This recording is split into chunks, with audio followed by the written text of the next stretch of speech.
বানরের বুদ্ধির খেলা। একদিন এক সবুজ জঙ্গলে নদীর ধারে একটা বড় আমগাছে বসেছিল দুষ্টু বানর মন্টু। গাছটা ছিল নদীর ঠিক পাশে, আর নদীর জল টুকটাক শব্দ করে বইছিল। মন্টু পাকা আম ছিঁড়ে খাচ্ছিল আর বলছিল, আহা কি মজা। হঠাৎ একটা আম তার হাত ফসকে নদীতে পড়ে গেল। ছোপান পানি ছিটকে উঠতেই নিচে থেকে এক বড় কুমির মুখ বাড়াল। মন্টু ভয় পেয়ে লাফ দিয়ে ডালে উঠে গেল।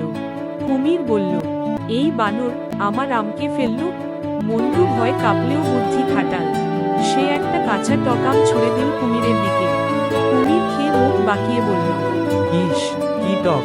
আর তাড়াতাড়ি পানির নিচে চলে গেল। মন্টু হেসে গড়াগড়ি খেতে লাগলো। বুদ্ধি থাকলে বিপদে পড়তে হয় না, বলে সে আবার মজা করে আম খেতে লাগলো। সেদিন থেকে কুমির আর মন্টুর আমের কাছে আসার সাহস পেল না। বিপদের সময় মাথা ঠান্ডা রেখে ভাবলে সমাধান মিলেই যায়।